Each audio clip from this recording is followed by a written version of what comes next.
peace and a path to prosperity, I believe that America's best days can still be ahead, and I want to lead us forward. Join me now in the Reid Revolution.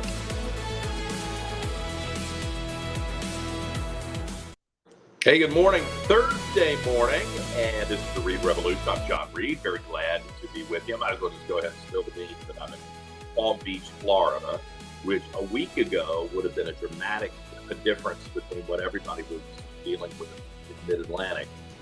But I hear there's something of a heat wave, and when you hit 50 degrees after sub-freezing temperatures for weeks, and you're beginning to thaw out, you may not be impressed by temperatures at the gates. But beautiful day here, Palm Beach, overlooking the Atlantic Ocean. And I'm down here because tonight I have a special event, which I don't want to spill the beans about. I'll tell you more about it tomorrow after it takes place. But great opportunity to be here in Palm Beach. And it's just a different, it's kind of a different setup. Last night I went for drinks at this, it's called the Colony Hotel. I'm sure you've seen it in the movies and probably heard about it. Very, very ritzy, fancy hotel. And what do they say? Everybody who's anybody goes to the Colony Hotel. So I walk in and it was kind of wild. I saw a friend of mine from Washington in the lobby. That was kind of like, oh, I'm connected. I see some people that I know. And then sat and had a cocktail. And it was, this is what I have enjoyed throughout my adult life about traveling to different places. If you look like you are willing to talk to people, if you have a friendly demeanor, you can meet really, really interesting people. Sometimes they're traveling in a little group, or sometimes they're solo on the trip. So I wound up, and Hugh Shakeshaft was with me. Hugh, who's been on the show, you remember from all of his appearances on the radio, but Hugh was with me. And if I'm feeling a little bit modest or not willing to talk to people, Hugh usually breaks that really quick. He'll talk to anybody.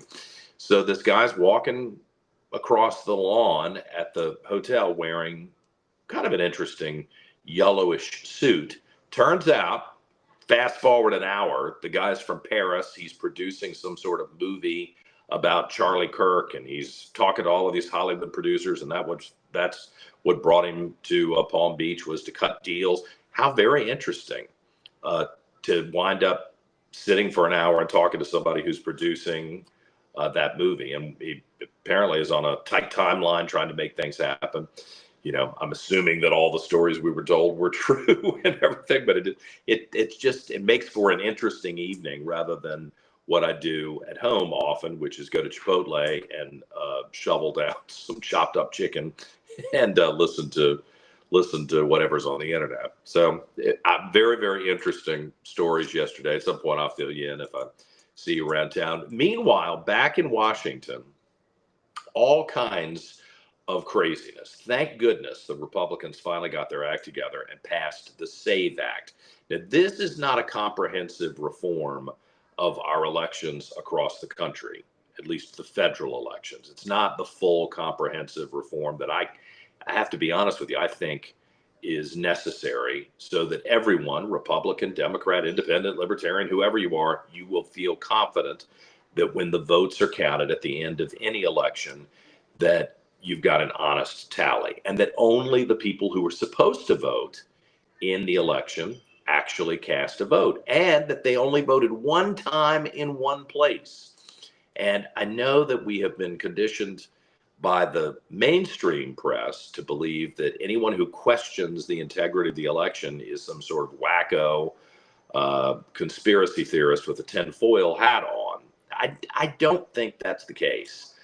There are enough aberrations in certain districts across the country that surely we can do this better. And you've heard me say on a number of occasions, if we were talking about, $1,000 bill instead of just generic votes, I think people would understand, hey, we can't just let this money slip away, or we can't let money be replicated and not be true.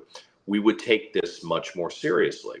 Well, let me bring you into the reality that it is money. This is all about money. Not 100%. Hopefully, there's still some noble people who care about elections for the right reasons and about doing what's right and good for the citizens. But there's a lot of money on the line. In the presidential election, this last presidential election, Kamala Harris spent almost $1 billion and still lost. And the President Trump, spent hundreds of millions of dollars on television ads, on consultants, on bus tours, on airplanes. I mean, there's a lot of money that is on the line in these elections. That's just during the election. And then you think about the power that goes along with the victory, the ability to appoint individuals who are generally very well-connected folks, the ability to make important policy decisions, especially since it seems like we're going to govern by executive order now, instead of have the Congress do what they should do, which is pass laws and send them to the president to either be amended or signed. There's a tremendous amount of authority that is on the line, not just for presidential elections, but for the congressional elections, for the statewide elections, like the one that I just went through. I mean, I raised close to $2 million, which was nothing for a statewide race. I still live in a world where $2 million is a big deal, but in the political scheme of things, that's nothing. That's chump change. My opponent, Hamas Ghazala Hashmi, she raised $9 million. Abigail Spanberger raised $60 million. Winsome Sears, who didn't win, $40 million. I mean, these are huge amounts of money, and there are a lot of people attached to the donations. They want something. If they're giving money to a political campaign, they expect something. And there are a lot of consultants who do a lot of different work who expect their cut of this. Why would you not think, seriously, put the political stuff aside, put your affiliation with the Democrats or the Republicans aside, why would anybody not believe that there could be corruption and theft if this kind of money is on the line and this kind of power is on the line? So the bill that passed yesterday in Washington is about the most basic, fundamental technique to try to stop cheating that I think you could possibly have, mandating that people show a photo ID. And of course, the Democrats will hide behind the idea that poor individuals, and it's kind of shocking that they assume that minorities in this society don't have IDs, even though IDs are required for just about everything, to buy a drink, to buy tobacco, to get into a federal building, to pick up your mail at the post. You have to show ID for just about everything. So forgive me for asserting that most people have the opportunity and the option to have an ID, assuming they want to function in the modern society. So I don't think it's in any way equivalent to a poll tax or a poll test where someone had to read a document and then answer correctly, presuming that they could answer correctly and it wasn't rigged. There's no comparison to that at all. This is the most basic way to make sure that the people who show up to vote are who they say they are. And the next level of this, which still isn't addressed in the SAVE Act that passed, is to make sure that the voter rolls are actually clean, that they're not duplicated, that the names are not replicated from place to place, that one person who's verified votes one time in one place. And we've been talking about this for how many years? We've been debating it for how many years? The problem that we've got, and I see this as a pattern, is that we draw out these very, very extended debates and conversations, and nothing gets done. And the society begins to shift and change, and it becomes a hyper-partisan issue rather than the baseline issue that it should be. How do we have fair elections for everybody?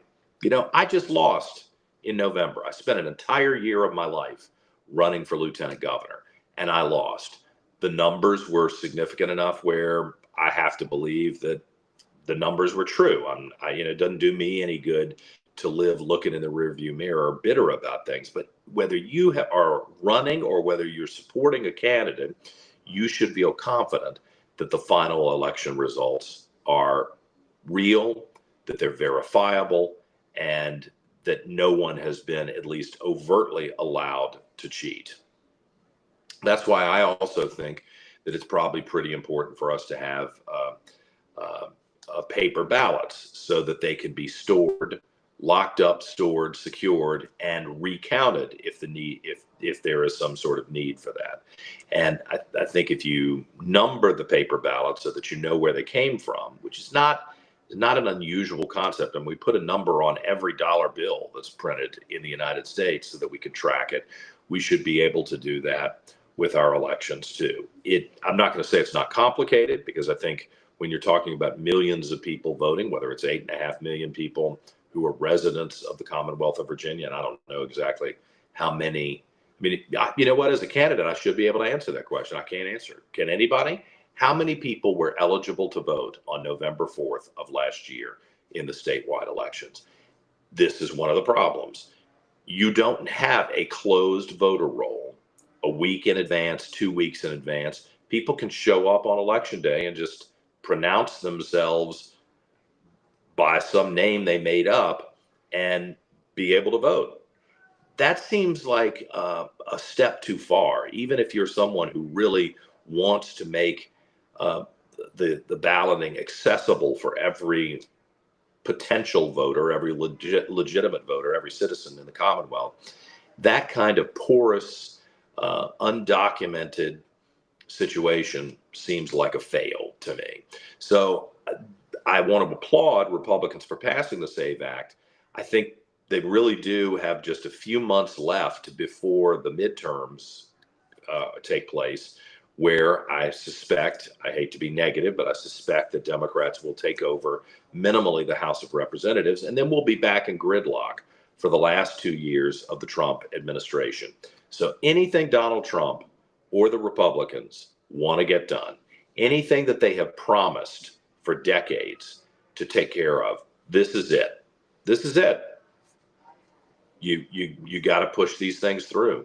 You have to come up with reasonable, responsible, legitimate legislation, and you have to push it through now. And the president has to sign it now, because barring something dramatic happening, all of the special elections that we've seen of late indicate that the Democrats will win the House of Representatives.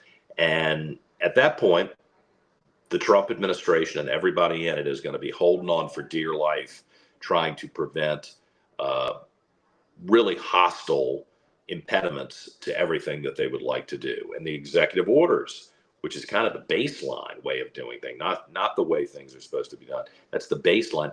I don't even think that's going to work starting in another couple of months. So I encourage Republicans, show us the 10 things that you're promising to get done between now and the end of the summer, and let's move it through. Everything that you've talked about, all the things that the conservatives give money for and go out and volunteer for and then get up off their butts and go vote for, if you want them to continue doing that, you better show up. Now, once we get through the midterms, if the prediction holds, and I'd love to be wrong, believe me, but I just think that everything indicates, both historically and in a contemporary sense, that the Democrats are going to win. Well, what I'm about to show you is what we're going to encounter on a regular basis. Here's the Attorney General of the United States, the former Attorney General of Florida, who I met a number of times when I would come down here for social events, Pam Bondi, being dragged before a committee of the United States Congress, and this kind of back and forth takes place. Take a look at this. Here and you attack the president, and I am not going to have it. I'm not going to put up with it. You know, all they want to do, all the American people need to know this. They are talking about Epstein today. This has been around since the Obama administration. This administration released over 3 million pages of documents, over 3 million, and Donald Trump signed that law to release all of those documents. He is the most transparent president in the nation's history.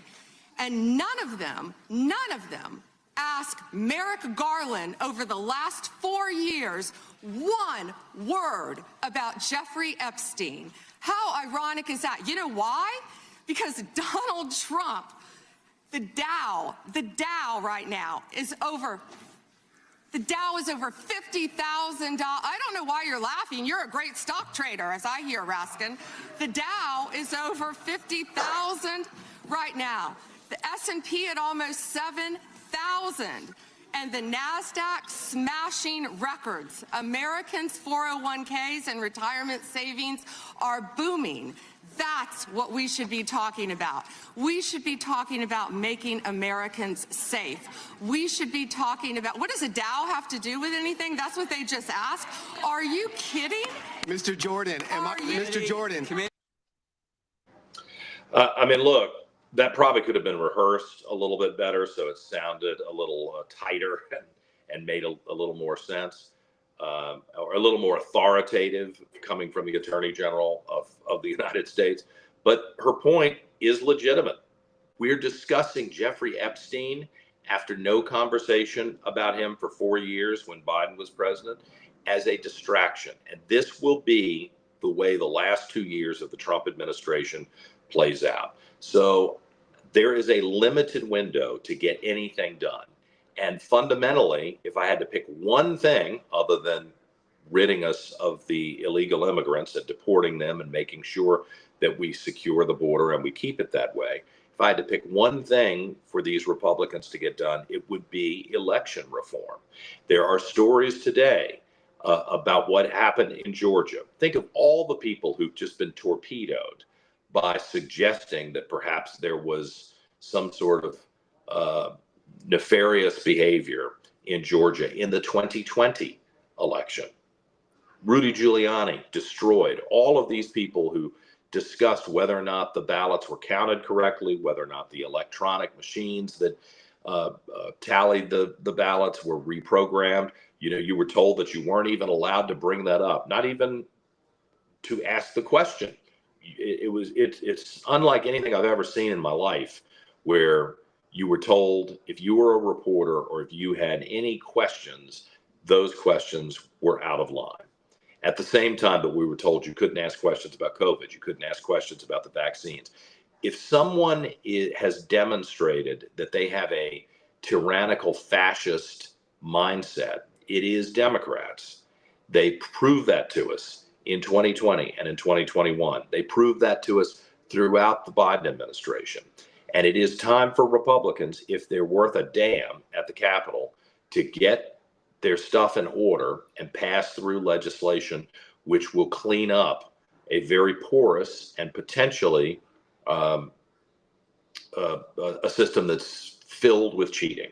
I just think that they owe that to the people of the United States, people who, if we don't get this done now, when are you going to get it done? When are you going to get done? And assuming that the pendulum swings and Democrats are back in charge, you're never going to be able to fix this.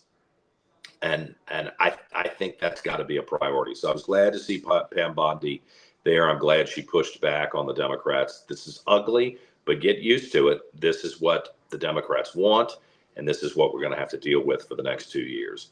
We'll take a break. When we come back, somebody who's watched this entire charade play out over many, many years, my friend Mike Emanuel, the chief Washington correspondent for Fox News, will be with us. And then we'll talk about the Super Bowl. We'll talk about the search for Nancy Guthrie. Lots ahead here on this Thursday edition of the Reid Revolution.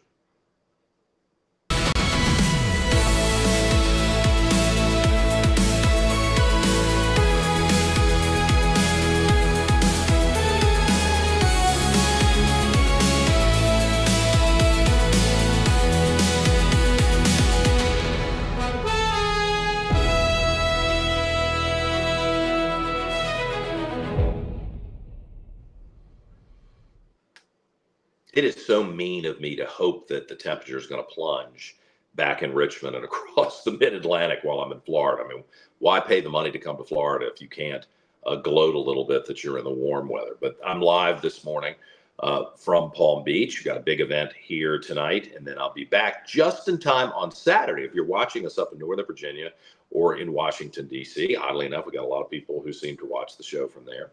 I will be in Old Town Alexandria on Saturday for the George Washington birthday parade. And last year I was supposed to be in it as a candidate for office, but then it just got washed out. I mean, the rain was just unbelievable. So I think they still had the parade and maybe 2 or 3 units marched down the street in Old Town. But I'm excited about returning to Richmond on Friday night and then being back in Old Town Alexandria for George Washington's parade on Saturday. So lots to look forward to. We were talking a little bit about the legislative agenda in Washington, the Republicans passing the SAVE Act, at least in the House of Representatives. And my friend Mike Emanuel, the chief Washington correspondent for Fox News, is with us now. He's seen this stuff up close for many, many years. Mike, tell me what I need to know about the passage of the SAVE Act. This is not a slam dunk here. It's just the House passing. Yes, I should sit up. Did they get this thing done?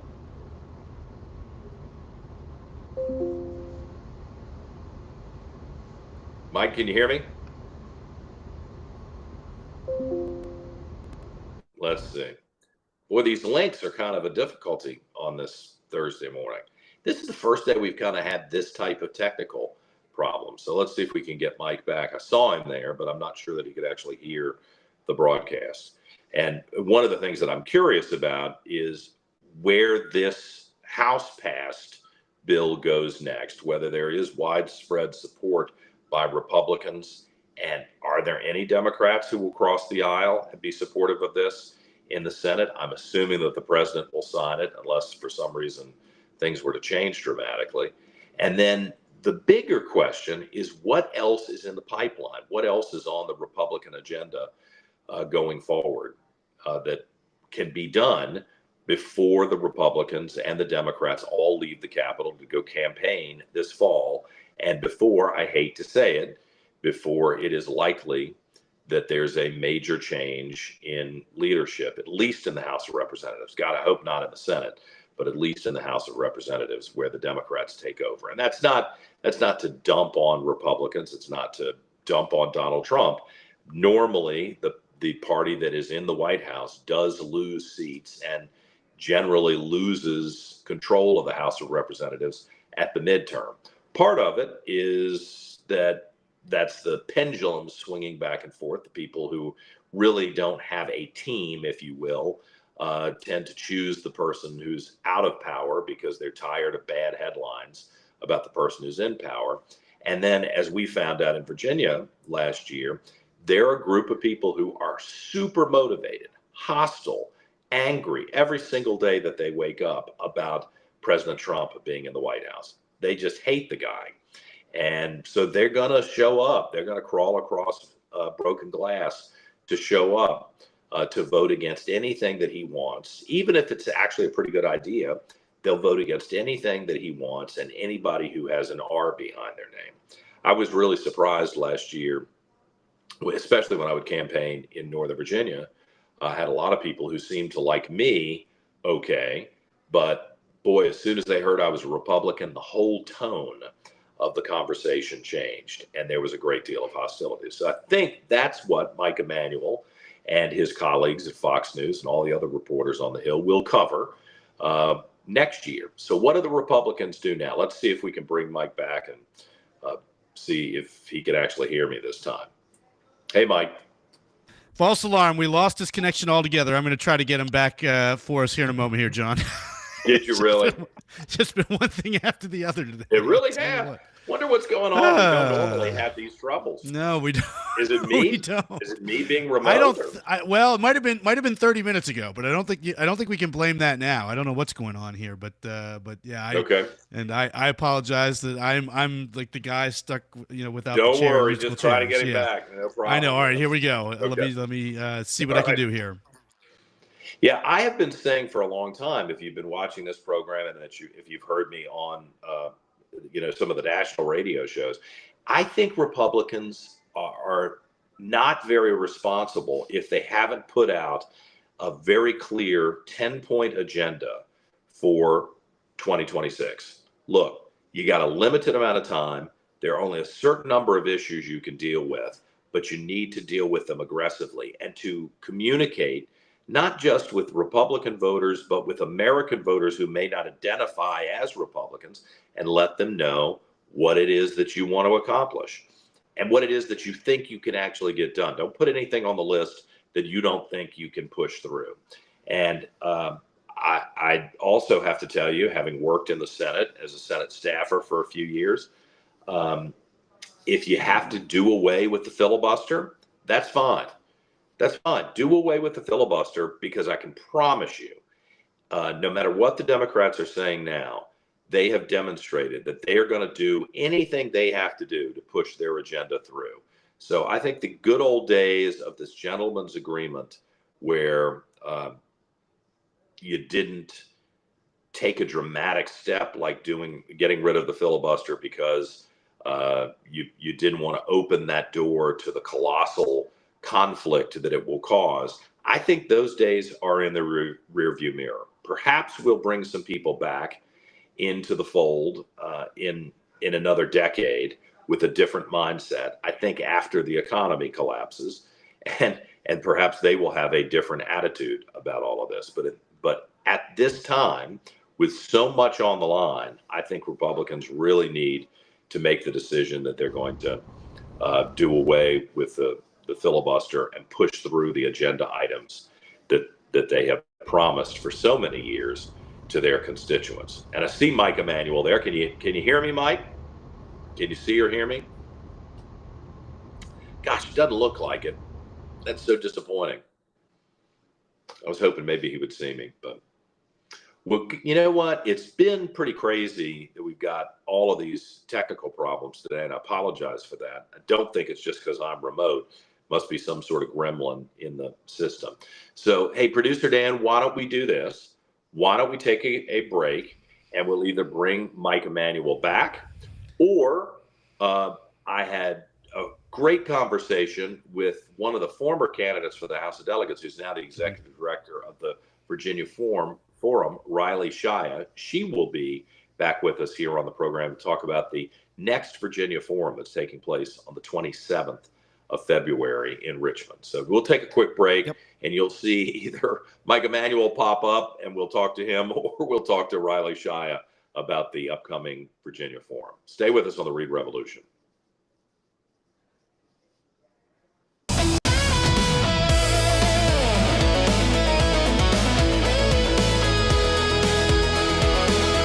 I think we just go to Riley and wrap this up.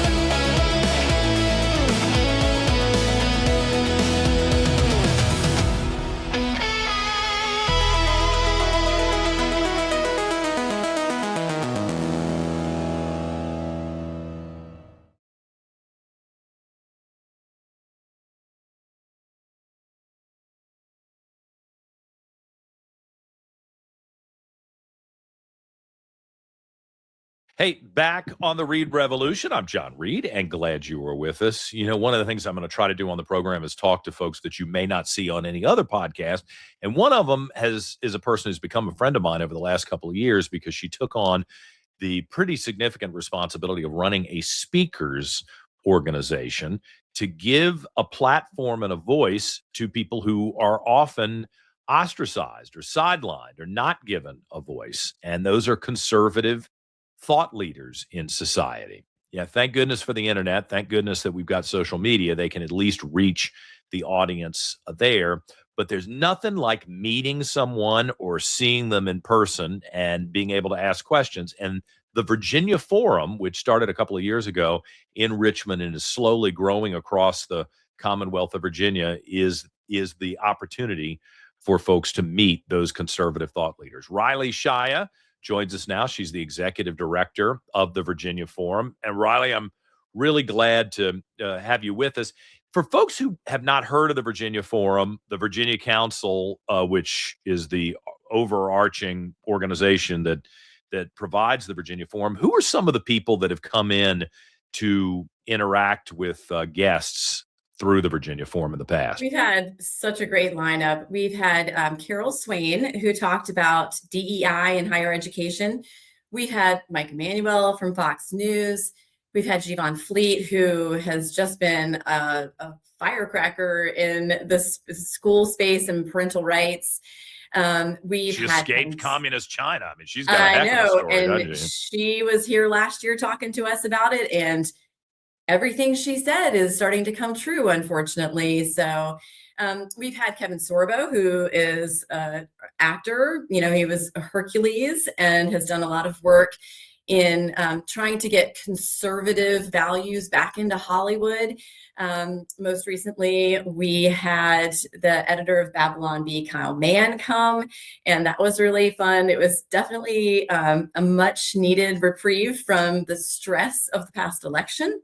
So it was nice to get together in a room with like-minded individuals and laugh. That's like a mixture of the politics with stand-up comedy and the cutting satire of the Babylon Bee. I thought that was pretty entertaining. Andy No came. Gosh, he was one of the first speakers at the Virginia Forum. That was before Forum. my time. But it was interesting. The hostility from Antifa directed not just in Andy No. I mean, they physically tried to murder him in Seattle when he lived there, and then he had to flee the United States because the Antifa threats got so bad. And, here, the Virginia Council and the Virginia Forum, the whole idea is dialogue, an opportunity to express yourself, taking questions, not necessarily from people who love you. I mean, we've had a couple of occasions where people have come to the event and they haven't been fans of the message, but they've been able to engage. Antifa caused that event with Andy No to be moved 3 times with bomb threats and death threats.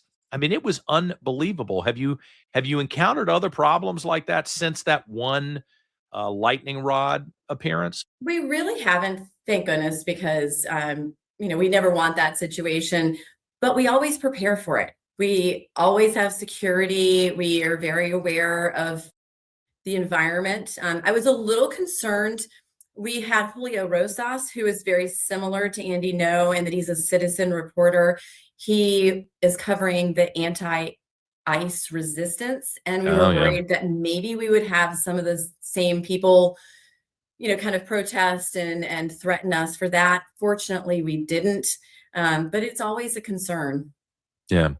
I remember Douglas Murray, the famed author from Britain who now lives in the United States, came too, and huge crowds for Douglas Murray. This was right before he started his whole national tour. He went from filling the Virginia Forum to arenas with 3,000 and 4,000 people.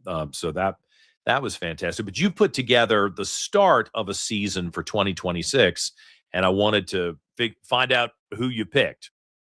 Yeah, so one of the things that I was really passionate about this year was somebody who represented the youth conservative movement, especially in the wake of Charlie Kirk and all the work he's done with the youth, especially I feel like men in the youth movement. So we have a speaker. Her name is Jamie Franklin, and she is part of the Sincerely American podcast with Cameron Kinsey. She's been on Fox News a bunch lately. It's kind of funny, like once we started thinking about her, I saw her everywhere.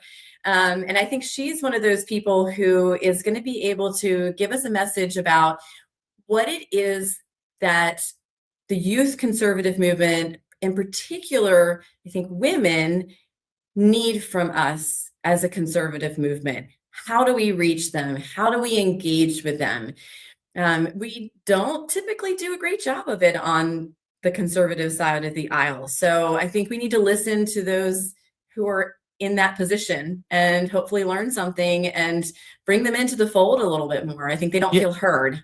I'm trying to figure out where women in America are demographically and their political alignments. The people who get attention on TikTok and Instagram and all of these social media sites are often the most, how can I be polite about it? You don't have really to be. Men and women, really vulgar people who, I think it's odd that so many American women, thank God not everybody, the purple hair and the nose rings, and it's almost like they're deliberately lashing out or trying to be the counter narrative to the traditional American woman where, again, I don't want to stereotype, but you try to present yourself in a feminine and attractive way. Doesn't mean you're not a brain surgeon. You could still be a brain surgeon, but that I think that's kind of the traditional way an American woman would present herself. And there's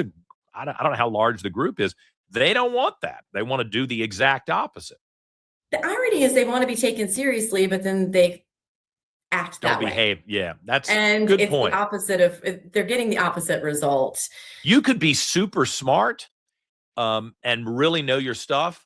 But I have to admit, if you show up talking to me with, 6 face piercings and purple hair, and every other word is like, or the F word, I'm not. I mean, you may be super smart. I'm just not really going to take you that seriously, and I find that off-putting. I Yes. don't think I'm alone in that. I don't think I've gone into the minority with that reaction. No, and I do think the tides are starting to turn. I think women are realizing they don't have to do that to be important. They don't have to do that to be seen. But it's going to take a long time. Yeah, well, It's you don't gonna have to take go a- to either extreme. You don't have to show up in a bikini and have a perfect body and be, physically, classically beautiful for someone to take you seriously or pay attention to you. And you don't have to go to the other extreme and make yourself physically unattractive and be vulgar in order to command attention. And gosh, all these women through the last century who worked very diligently and thoughtfully to secure the right to vote for women and equal rights for women across the board. All of that seems to be in jeopardy, in my opinion, with this vulgar movement, the trans movement. It's shocking to me that so many women who would have called themselves feminist in the 60s, 70s, and 80s don't seem to have a lot to say about women athletes and others losing positions to people who are actually men. I would argue who are delusional, but okay. Regardless of how you see them, they are men. They don't. There's something bizarre going on with that feminist movement. Has Jamie addressed that? I need to look her up and watch some of her stuff on Fox. Has she talked about that? What do you anticipate that she'll touch when she comes to speak at the forum? I think she's going to talk about how it's very divided, and how do we get some of those people that are on the other side over and just start to educate them on the hypocrisy that you just mentioned. And how do we have a conversation? And that's what we're all about at the Virginia Forum. We want to foster conversation because conversation is what's going to move us forward. It's amazing to me the number of people who come to some of these things and they have similar feelings to you and I, but they realize once they come, like they weren't very educated on a particular issue. And so it's one of those things where they walk away and they're like, oh, now I understand more. Now I'm going to go out and I'm going to share that with my friends. I'm going to share that with my kids. And so it just kind of, I think that's what she's trying to create is a conversation around how you can be just like you said, a strong, competent, but you don't have to, you can be feminine. You can present yourself in a really good way. You don't have to completely throw the whole thing out and be a crazy person, for lack of a better word, right? You can do both things at the same time. You can be strong and feminine and accomplished. I love the topic. I think it's an important topic. I think a lot of young women especially are trying to find their place, and conservatives need to reach out to them and say, you don't have to behave that way if you want to be a part of society and have folks listen to them. It's interesting. There's so many speakers forums across the country. And I remember when the group first started, there was a consistent bias. We'll bring in a left-wing PBS reporter or anchor to moderate a conversation with Hillary Clinton or Elizabeth Warren, and there's this image that somehow this is diversity, when in fact it's everything except diversity of thought. It's always the person who's left of center who gets the stage and, quite frankly, gets that paycheck that counts, that comes from giving those speeches all across the country, and it gets to influence the guest. Are you on a trajectory to grow the Virginia Forum and take it to other cities? I mean, that is the hope. We're hoping that we can bring a virtual option so that people in other parts of the state can also participate. Won't be quite as good, obviously, because you're not in person. There's something about fellowship with other people that is really wonderful.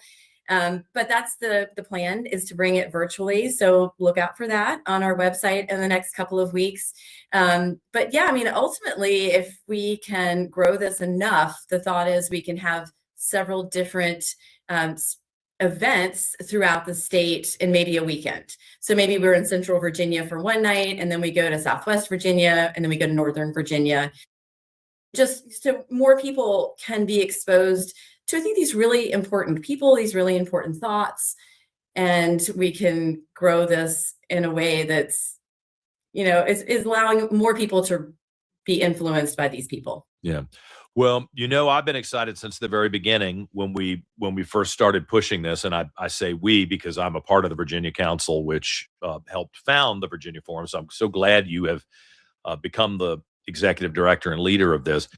For folks who are interested in more information or want to get tickets to the Virginia Forum for this event and the other ones you've got planned, where can they go?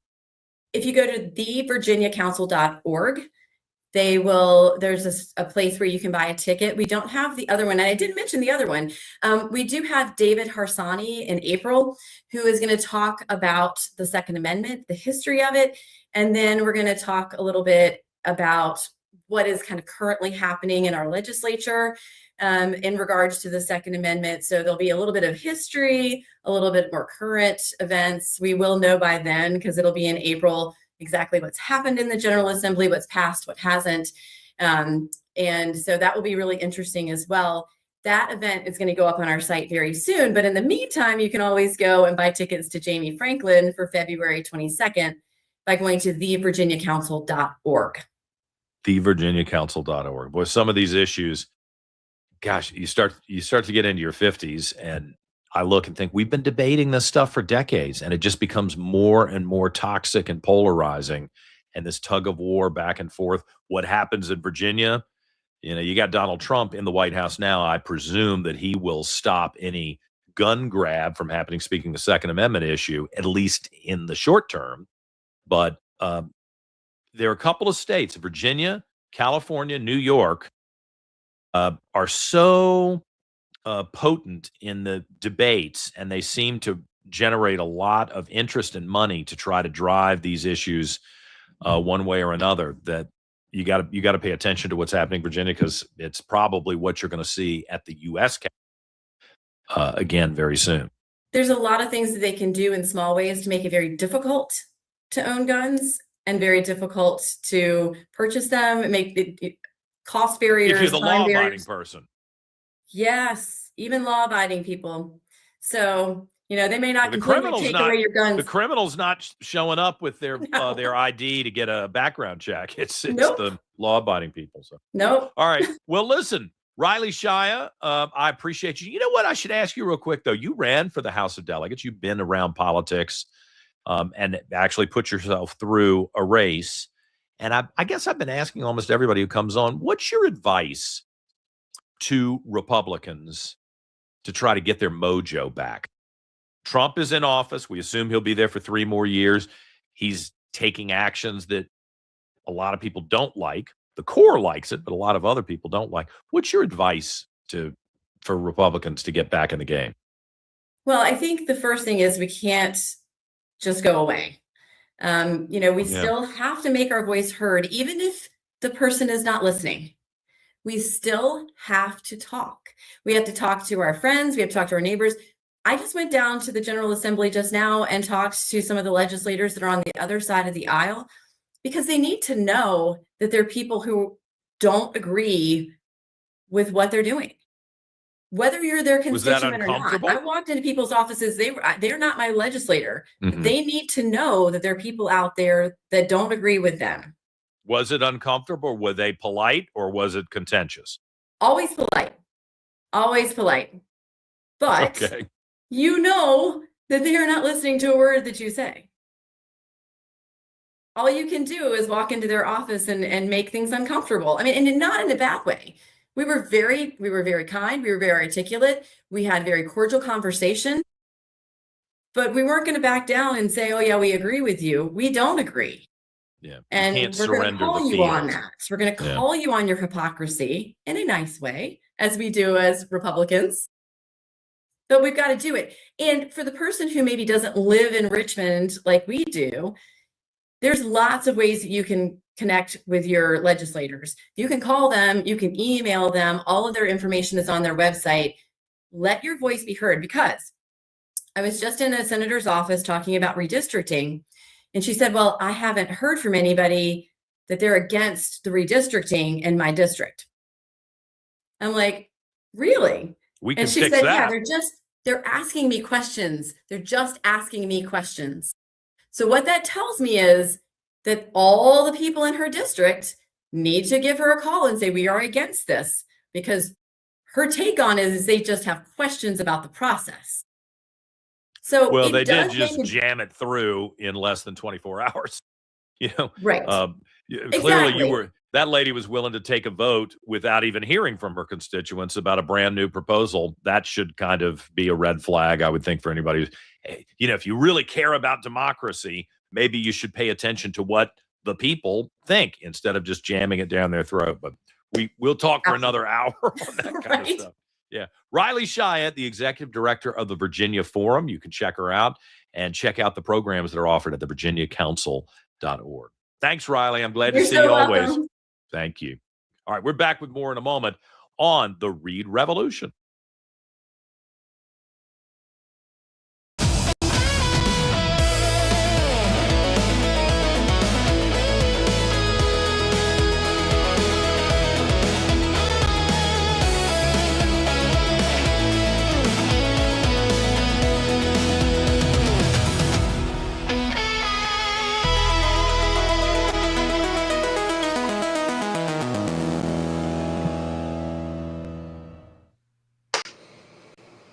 Deb, I've got that event already on my calendar for the 27th of February with Jamie Franklin. So I hope you'll plan to join the Virginia Forum and all of our guests for the Jamie Franklin presentation. And then one of the great things that happens at the end of that, at least for me, is that I get to talk to all these folks and ask them questions about some of the issues they don't get to touch on in their remarks. So hope you'll join us for the Virginia Forum, and you can find it online, the virginiacouncil.org.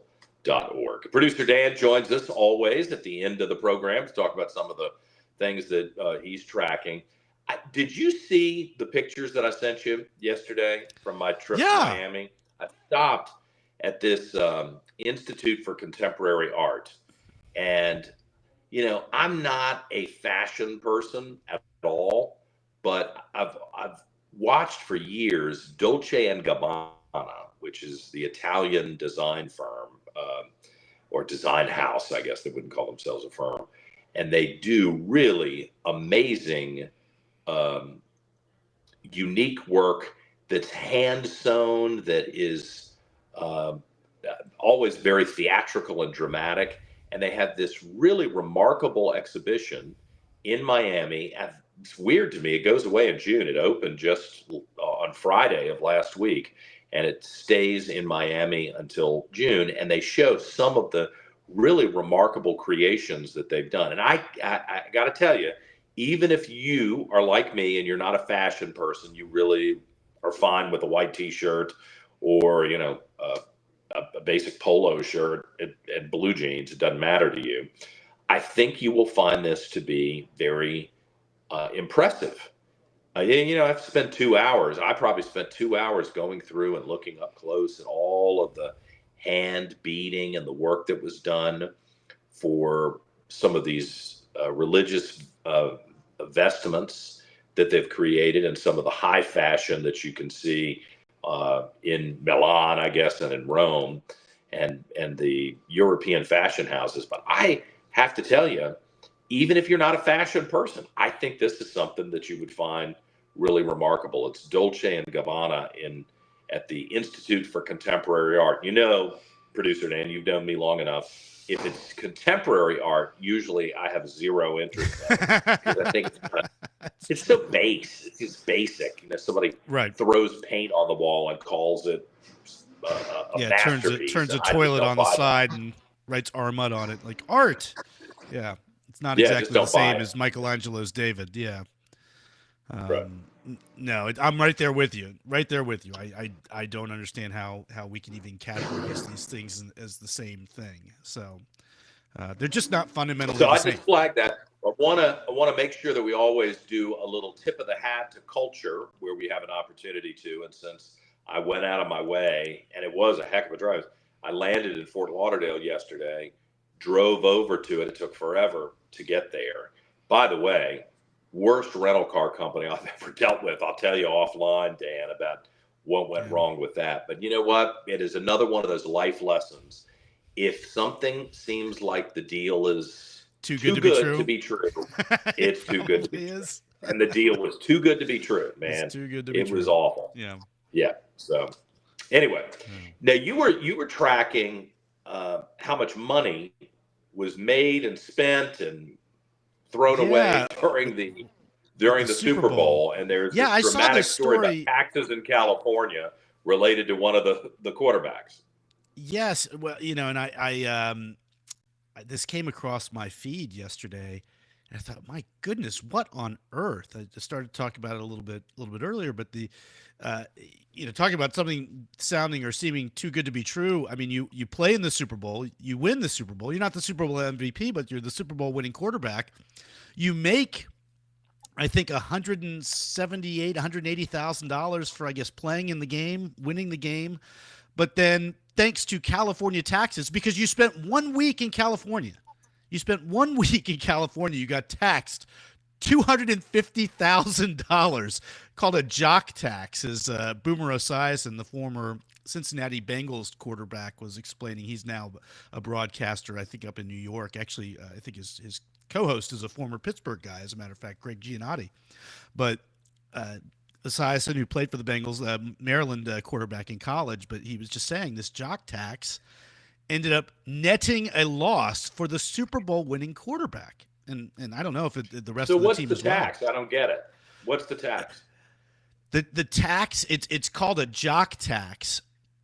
And if you're in California for a week, I guess, you have to pay California 3.5% of your salary or something to that effect, your regular salary. And so Darnold, I mean, obviously first world problems. Darnold is a multimillionaire many times over because of the fact that he's a successful NFL first-string quarterback and everything, now Super Bowl winning quarterback. But still, the fact that you play in the Super Bowl and you lose money because of government, and of course, the way that our Old Dominion, beloved Virginia, is going, and this is exactly where the leftists who are in charge now in this state are trying to take us, is more in the direction of California. It's just crazy. Yeah, I wouldn't have an event in California if I thought that they were going to say that they had a right to tax my income that was earned elsewhere. I mean, I think George Allen talked about this when we were still at the radio station a couple of times, about how these states see somebody who brings attention to their state and brings a lot of other wealth with fans and others doing business in their state, and then they just can't let the money go. They've got. Mm-hmm. I think, John, we may have lost your audio. Can you still hear me? You can't. I think we lost your audio. Under the circumstances, I could wrap things up if we don't. Oh, there we go. I think I can hear you again now. Great. Well, yes. Under the circumstances, why don't we wrap things up? I think that would behoove us. Yeah, we can do that. Almost like I'm on the other side of the moon today. So, thanks very much for being with us on this Thursday edition of the Reid Revolution.